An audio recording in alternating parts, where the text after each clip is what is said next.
Graça e paz. Abram suas Bíblias, por gentileza.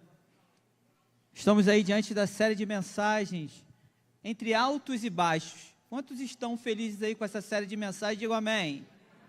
Eu estou profundamente aí cheio de Deus com essas mensagens, bálsamo para as nossas vidas, amém? Então abram aí em 2 Coríntios capítulo 12, vamos ler somente o verso 9, 2 Coríntios 12, verso 9, diz assim: mas ele me disse, minha graça é suficiente para você, pois o meu poder se aperfeiçoa na fraqueza, portanto, eu me gloriarei ainda mais alegremente em minhas fraquezas, para que o poder de Cristo repouse em mim. Feche os seus olhos, vamos orar. Senhor Jesus, estamos aqui mais uma vez, te dando graça, Senhor, por esse momento tão precioso das nossas vidas. Te peço, Senhor, que apesar da minha incapacidade, o Senhor me use, Senhor, como o Senhor falou ao meu coração, ao meu espírito, com a sua graça sobre a minha vida e sobre a sua igreja. No seu nome nós entregamos esse momento. Amém. Amados, então deixa eu fazer uma pergunta. Você já teve uma experiência marcante? Um momento em que Deus foi real, próximo, inegável, e percebeu, tempos depois, uma sensação sutil, de que você era um pouco mais especial do que é, de que você tinha visto coisas, de que você tinha vivido coisas que poucas pessoas viveram. Isso é o que nós chamamos de orgulho espiritual. Olhar o próximo de cima para baixo, se colocar com grandezas, trazer orgulho. Mas o problema não é a experiência. Tudo isso é legal, a experiência, a conquista, mas o problema é o que ela pode trazer para você e para mim. Mas nós temos também um segundo problema, quase oposto a esse primeiro. Você talvez já tenha pedido a Deus para tirar algo da sua vida, uma dor, uma limitação, e Deus disse não, não uma vez, várias vezes. E você continuou sofrendo, continuou carregando aquilo sem explicação, sem prazo e sem alívio. Esses, tanto o problema da altura, para que você não venha se orgulhar, quanto o problema dos vales, do lugar baixo, são problemas reais, que todo crente, eu e você, que nós enfrentamos em algum momento da vida. Uma vez nós estamos no alto, outras vezes nós estamos no baixo. Em algum momento nós enfrentamos ou passamos por isso na vida. E o que impressiona é que o apóstolo Paulo, ele enfrentou esses dois problemas, não como uma exceção, mas como uma parte central da sua vida ministerial. Então o problema do orgulho que os altos produzem, e o problema do desespero que os baixos impõem, é exatamente para esses dois problemas que, segundo Coríntios, capítulo 12, o texto que nós vamos aprender nessa noite, é uma resposta que não é simples, mas é suficiente. Então, mas para entendermos esse texto, precisamos saber a situação que o apóstolo Paulo estava enfrentando, qual o contexto, como ele escreveu, por que ele escreveu essa carta de 2 Coríntios. Paulo foi quem fundou a igreja de Corinto, mas depois que o apóstolo Paulo foi embora, viajou, o apóstolo Paulo era um plantador de igreja, ele não foi embora porque ele abandonou, mas depois que ele foi por viagem missionária, plantar igrejas em outros locais, chegaram outros pregadores na igreja de Corinto, que foram corroendo a sua autoridade junto à congregação, sabe, aquelas ovelhas que ficam denegrindo a imagem. Diziam que o apóstolo Paulo não era um apóstolo de verdade, que ele pessoalmente era fraco, sem expressão, sem credenciais espirituais suficientes para o ministério.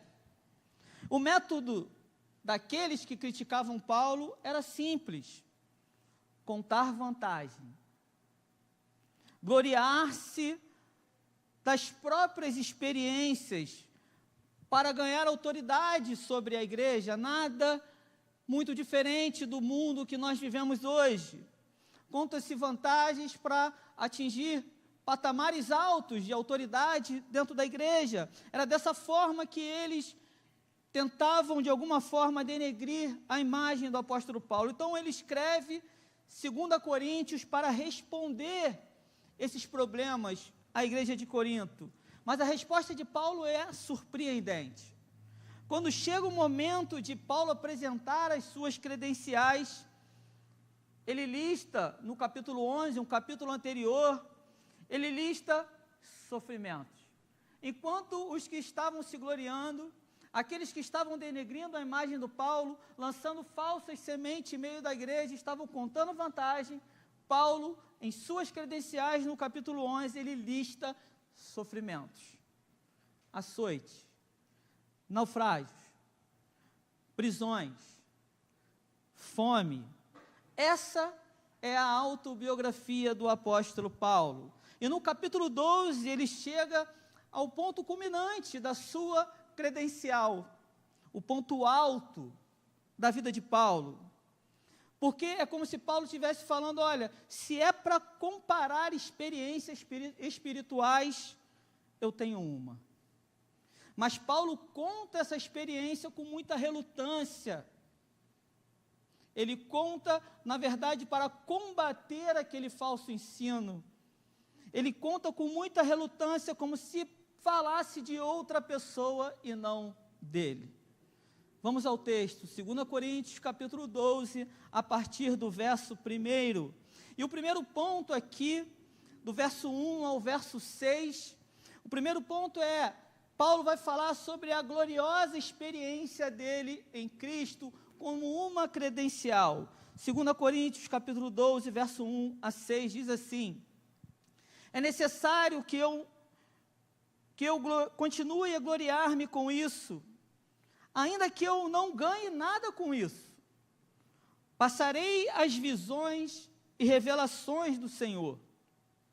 Conheço um homem, perceba, Paulo, na terceira pessoa, ele fala como se ele não estivesse falando dele. Conheço um homem em Cristo, que há 14 anos foi arrebatado ao terceiro céu.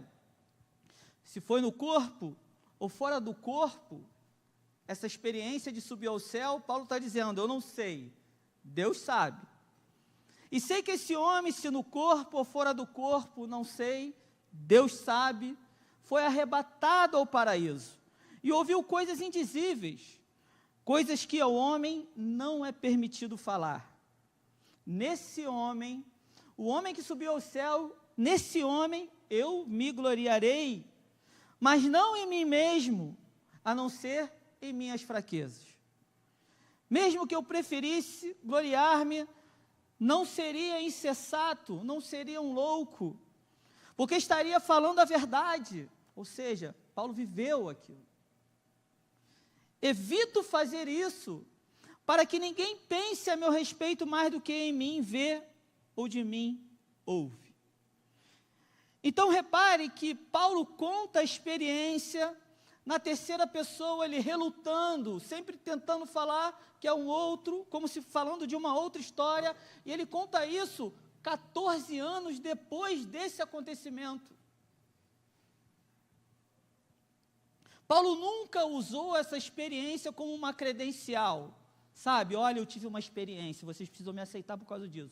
Olha, eu tive isso porque vocês precisam me aceitar. Ele nunca usou isso como uma credencial, nunca pregou sobre a experiência, guardou até ser forçado a revelar.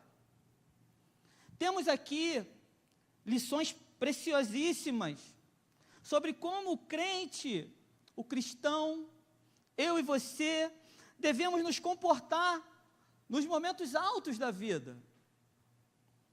Os momentos altos, as experiências, as conquistas, eles não são para exibição, mas eles servem como sustento para a minha vida e para a sua vida, assim como foi essa experiência, o sustento para a vida missionária do apóstolo Paulo. Por que isso, pastor? Porque nós temos uma tendência a nos gloriarmos no que nós recebemos, a nos gloriarmos no que nós temos. Nós temos uma tendência a nos gloriar em cima das coisas, mas nós esquecemos completamente de quem nos concedeu. Então, o alto e o vale, o topo da montanha, o lugar aqui que o Paulo, ele relutou muito em falar, a experiência que ele teve, o arrebatamento, alguns comentaristas dizem que é semelhante, isso que o Paulo viveu, como se fosse o que Enoque viveu no Antigo Testamento, e Elias também, que foram arrebatados por Deus. Mas Paulo, ao contrário de Enoque e Elias, Paulo foi e voltou. Então, o topo da montanha, ou seja, o alto, o período dos altos das nossas vidas, é um lugar de perigo.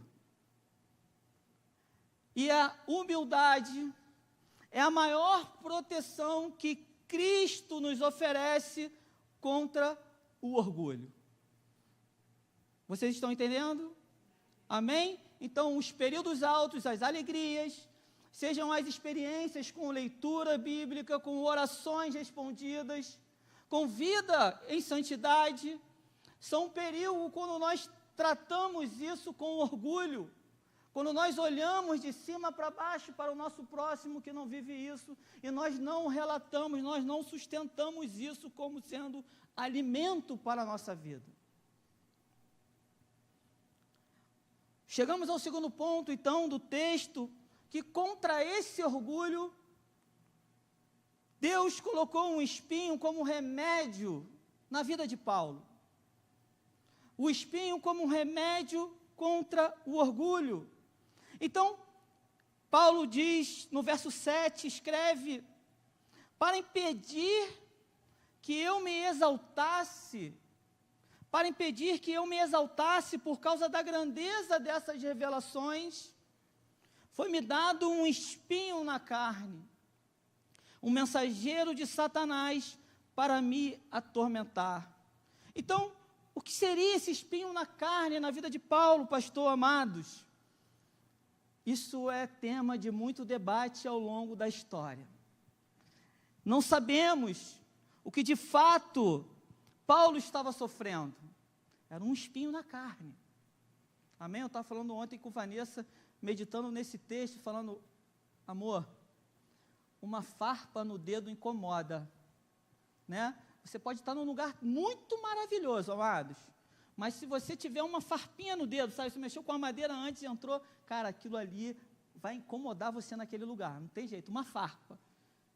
O texto, ele fala aqui, essa palavra traduzida como espinho, é uma estaca, ou seja, é uma dor frequente e constante. Amém? E Paulo diz aqui que nós não sabemos, pode ser uma doença, esse espinho, pode ser um problema nos olhos. Alguns estudiosos acreditam que ele sofreu na época em que esteve pela Galácia, uma rejeição dos judeus, uma aflição mental, enfim, nós não sabemos, só sabemos que ele tinha um espinho na carne. E a identificação do espinho é secundária. Porque o propósito do espinho na carne de Paulo é central, combater o orgulho. Está aí no início do verso 7, para impedir que eu me exaltasse quanto à grandeza, por causa da grandeza dessas revelações. Então o espinho foi posto para combater o orgulho. Então o próprio Paulo diz 2 vezes no verso 7, para impedir, para que eu não me exaltasse. A repetição não é um acidente, é uma ênfase. O mesmo Deus que levou Paulo ao céu É o mesmo Jesus que traz Paulo à terra com um espinho na carne. Mas por que isso, pastor? Porque Jesus precisava de um servo humilde, não de um homem impressionante. Amados, Deus requer de mim e de você. Deus não precisa de homens e de mulheres impressionantes. Deus não precisa de jovens impressionantes. Deus precisa e Deus busca, Deus salva servos humildes. Quantos dizem amém? Por que isso, pastor? Porque Deus conhecia Paulo. E Deus conhece a mim e a você. Paulo era um fariseu, naturalmente dado à arrogância, e sabia exatamente o que era necessário para mantê-lo útil no ministério. Novamente, Deus conhecia Paulo, Deus conhece a mim e a você mais do que eu e você podemos imaginar. Aleluia. Então, o espinho na carne aqui, na vida de Paulo, ele tem um segundo propósito. O primeiro, combater o orgulho. Combater o orgulho. E o segundo propósito é revelar que a graça de Deus é suficiente. O espinho cria a condição para a resposta de Deus. Porque se Paulo não tivesse o espinho, ele não teria orado por 3 vezes. Chegamos ao terceiro ponto, é que a oração contra o espinho, Paulo orou contra esse problema. Isso não quer dizer que eu e você não devemos orar contra o nosso problema, amém? Mas nós precisamos estar atentos ao que Deus nos responde em oração. Ou Deus não nos responde. Com alguma fala, com alguma voz, nos responde em circunstâncias, no dia a dia. Amém? Terceiro ponto, a oração contra o espinho e a resposta de Cristo. Temos aqui a verdadeira grandeza do cristianismo, não é subir, é descer, é sermos humildes, é nos espelharmos, é sermos guiados pela graça e pelo caminhar e pela glória de Cristo. A subida é perigosa, mas a descida, ela é redentora. Aleluia. E temos aqui nessa oração de Paulo, na resposta de Deus, a oração de Paulo, 3 promessas preciosíssimas. A primeira é que a graça de Deus é suficiente. Vamos ler juntos? Na resposta da oração, a promessa de Deus. A primeira, a graça que é suficiente. A segunda, poder que aperfeiçoa. Terceira, sustento em vez de livramento. Aleluia. Volta, por favor, ao versículo. Amém. A minha graça é suficiente. O meu poder, não o seu poder, aperfeiçoa na fraqueza. Eu vou te sustentar, ao invés de te livrar. É como Cristo respondesse a Paulo: Paulo, o que você quer mais? O meu Espírito Santo, Paulo, já habita em você. Paulo, você tem o que eu tenho de melhor. O meu Espírito. E isso é uma promessa se cumprindo na vida de Paulo, amados. Nós, quando passamos por dificuldades, quando nós passamos por momentos de aflições, nós temos uma tendência a se desviar das promessas de Deus. Essa série de mensagens está trazendo para a gente o que nós precisamos nos agarrar é em Cristo e em suas promessas. Cristo já havia prometido o Espírito Santo, João capítulo 14. João capítulo 14, versos 16 e 17, pula aí, acho que eu coloquei, Yuri. Jesus orou ao Pai, e eu pedirei ao Pai, e Ele nos dará um outro conselheiro para estar com vocês para sempre. O Espírito, que conselheiro é esse? O Espírito da verdade, amados. O mundo, aquele que não crê, não pode receber. porque não o vê e nem o conhece, mas vocês o conhecem, pois ele vive com vocês e estará em vocês. Aleluia. E esse Espírito Santo prometido por Cristo, mais tarde em Atos, ele desceu sobre os apóstolos, sobre os discípulos, e é o Espírito Santo hoje que aplica a graça de Cristo sobre a igreja. O Espírito Santo, amados, é o Espírito de Cristo. Aleluia. Paulo, eu vou te sustentar. Paulo, o meu poder se aperfeiçoa na sua fraqueza. Paulo, você quer viver uma vida boa, eu não vou te livrar. Você vai ver como é te sustentar. Charles Spurgeon, um grande pregador, ele disse: tenho aprendido a beijar a onda que me lança contra a rocha. Amados, isso aqui é fenomenal. Quem aqui, somos numa cidade litorânea, amém? Acho que todo mundo aqui já foi à praia, né? Se você for nas pontas das praias, nos costões rochosos, é um perigo a onda te jogar contra a rocha. Amém? Provavelmente, dependendo da onda, é morte. Ok? O que Spurgeon fala aqui, ele escreve, essa citação de Spurgeon é: olha, eu tenho aprendido a beijar a onda que me lança contra a rocha, ou seja, quando eu estou em perigo de vida, é que eu me achego a Cristo. Eu reconheço Cristo na minha vida, então a onda, eu não passo a enxergar como um problema, na verdade eu abraço e beijo ela, graças a Deus por você na minha vida. Aleluia. O poder de Deus, o poder de Cristo, ele não se aperfeiçoa por esforço humano, ele é aperfeiçoado por Cristo. Ou seja, Cristo é o agente. A fraqueza não produz poder, ela cria espaço para a manifestação do poder de Deus. O texto diz: o meu poder se aperfeiçoa na fraqueza. E isso não é um evento pontual, amados. Deus só age hoje, ou só age amanhã, ou daqui a 15 dias. Isso não é um evento pontual, mas é um processo contínuo. Amados, a promessa diz que o Espírito Santo habita no coração do crente. Ele vive no coração do crente, é um processo contínuo, não é um aperfeiçoamento de uma única vez. Está sendo Paulo, eu e você, nós estamos sendo aperfeiçoados permanentemente, até Cristo voltar para nos buscar, amados. João Calvino, ele utiliza a metáfora do vale para falar sobre esse tempo, esse tempo de ficar passando pelo vale. Amém? Nós buscamos muito andar sempre pelo alto, né? Livres de problema. A nossa oração é sempre essa.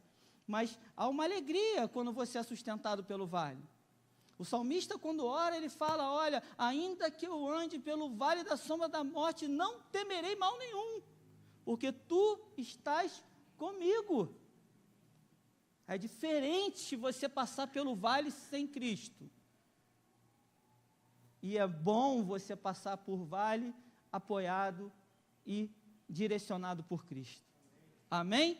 João Calvino, ele usa aqui a metáfora do vale, ou seja, os vales, eles são regados com chuvas para se tornarem férteis. A chuva vem de cima, amém? Enquanto o cume orgulhoso dos imponentes permanece seco, a água bate e ela desce. Uma pessoa tem de tornar-se um vale humilde, caso deseje acumular e receber as chuvas celestiais da graça de Deus. Amados, é no vale, é no momento da fraqueza, é no momento em que nós não temos mais força, que Deus aperfeiçoa o poder dele na nossa vida, na minha vida, na sua vida, como ele aperfeiçoou na vida de Paulo. Aleluia. Não estou dizendo com isso que nós precisamos viver uma vida consecutivamente de vales, amém? Mas nós precisamos olhar para o vale a partir da ótica do Evangelho de Cristo. O que Deus está transformando na minha vida, apesar desse momento? Amém? E isso muda tudo. Verso 10, a resposta de Cristo leva Paulo a dizer: por isso, por amor de Cristo, regozijo-me nas fraquezas. É lá que eu recebo o bálsamo. É lá que Ele quer que eu esteja, aquele momento, aquele período, nos insultos, nas necessidades, nas perseguições, nas angústias, pois quando sou fraco, é que sou forte. E o que nós podemos concluir aqui com esse texto, 2 Coríntios, capítulo 2, do verso 1 ao 10, é que Paulo começou esse texto no terceiro céu, arrebatado o terceiro céu, e ele termina, como nós lemos agora, nesses últimos versículos, termina glorioso nas fraquezas, nos insultos, nas necessidades, nas perseguições e nas angústias. Paulo recebeu a transformação que foi prometida por Deus. Isso, do céu, a trajetória de fraqueza, não foi uma trajetória de derrota, foi uma trajetória de redenção na vida de Paulo. Amados, e o que você está vivendo, talvez um período de vale nesse momento, não é um período de derrota. É um período, creia, de redenção na sua vida. O que Deus quer fazer com o que você está passando na sua vida? Ele aprendeu, Paulo aprendeu, não foi dentro do seminário, não foi dentro de uma faculdade, mas Paulo aprendeu no espinho, no problema, que quando ele é fraco, aí é que ele é forte. E essa é a palavra que esse texto nos deixa hoje. Você não precisa esperar o espinho ser removido para experimentar o poder de Cristo. Você não precisa estar no topo da montanha para ser usado por Deus. Você não precisa ter tudo resolvido na sua vida para que a graça seja suficiente. A graça já é suficiente. Quando, pastor? Agora. Hoje, no meio do que eu e do que você está vivendo.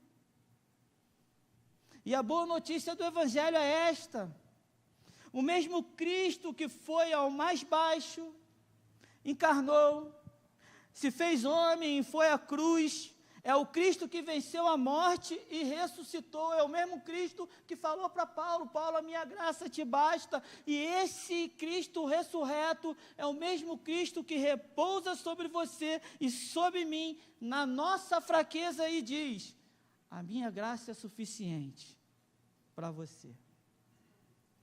Aleluia. E como aplicações, o que que podemos trazer desse texto para o nosso dia a dia, que lições práticas podemos ter isso desse ensinamento para os nossos dias? Primeira, examine o que as suas experiências espirituais e suas conquistas pessoais estão produzindo em você. Precisamos ser honestos. O orgulho não nasce só das experiências espirituais. Ele nasce de qualquer conquista genuína. O filho que deu certo na vida, a carreira que está crescendo, o casamento que é admirado, a reputação que foi construída com anos de esforço, o conhecimento acumulado, a posição conquistada. O orgulho é perigoso, porque ele vem embrulhado em uma experiência real. Mas o orgulho pessoal, ele também é Perigoso. Porque ele vem embrulhado em algo que você realmente construiu, que você realmente conquistou, realmente merece reconhecimento. O problema não é a conquista, o problema não é a experiência, é o que eles produzem nos nossos corações. Calvino foi direto ao comentar esse texto e dizer: o orgulho é o último pecado a ser vencido. Por quê? Porque ele se apega com obstinação justamente às melhores coisas que nós fazemos. Amados, o orgulho pode tornar as melhores coisas, não as piores, as melhores coisas que nós fazemos como algo ruim.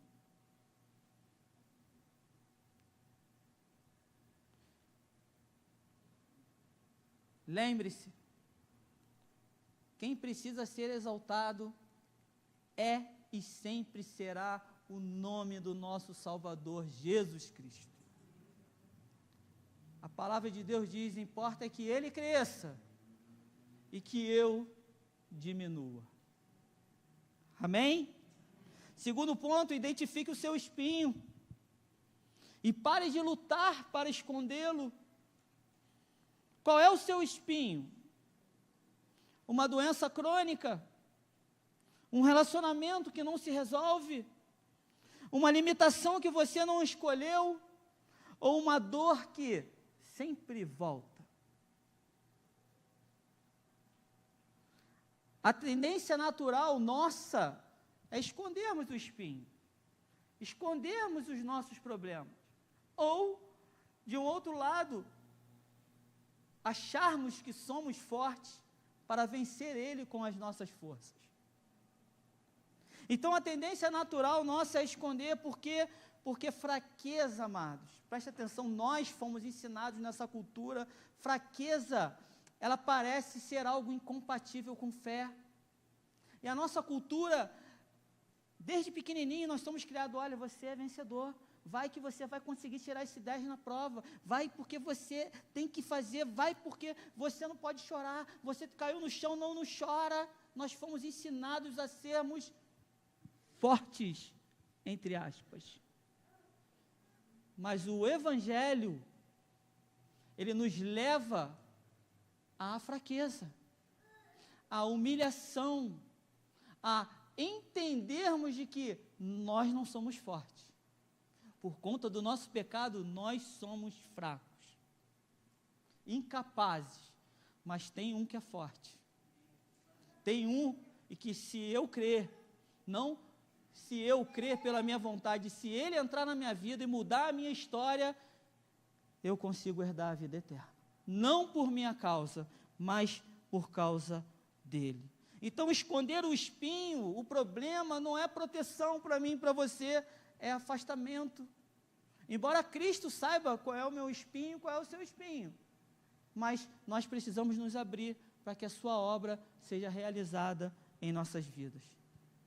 Aleluia. O terceiro ponto: a graça é suficiente, porque Cristo é suficiente.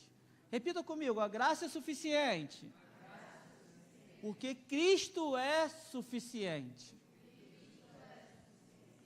A minha graça é suficiente para você. Aleluia.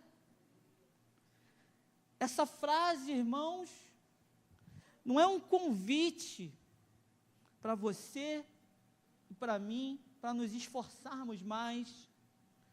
Não é uma instrução para você buscar com mais intensidade, orar com mais disciplina, ou produzir mais fé, embora você tenha que fazer isso. Mas essa frase não é isso. É uma declaração do que Cristo já é na sua vida. É uma declaração do que Ele já fez por você. E isso tem uma implicação libertadora nas nossas vidas. Porque você não precisa, você e eu, nós não precisamos gerar a graça. Nós precisamos chegar à fraqueza sem disfarce. Cristo, eu dependo de você. O poder de Cristo está sendo aperfeiçoado agora, não quando você melhorar, não quando a situação mudar, é agora. Lembro das palavras do salmista, Salmo 23, 1, para terminar. O Senhor é o meu pastor, nada me faltará. Isso é uma verdade para você? Amém. Feche os seus olhos, vamos orar.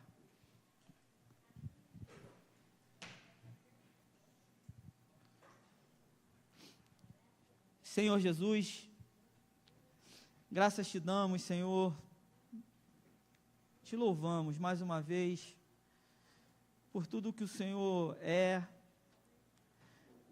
pelos seus ensinamentos, por, Senhor, essa série de mensagens que o Senhor tem nos dado, Senhor, algo libertador, redentor para as nossas vidas.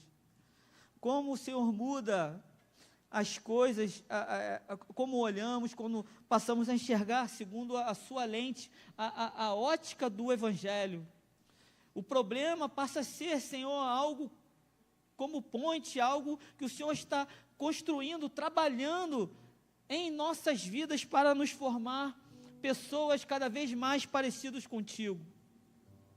E, Senhor, não temos aqui o que, de fato, reclamar, embora, apesar das nossas reclamações, das nossas murmurações, porque o Senhor foi quem sofreu a maior dor, o Senhor foi quem, de fato, se despiu, Senhor, da sua glória, veio do céu à terra, e nos fez, Senhor, algo que nós não conseguiríamos. O Senhor sofreu uma morte que nós não conseguiríamos sofrer. O Senhor morreu numa cruz pelos nossos pecados, mas a sua palavra diz que ao terceiro dia o Senhor ressuscitou.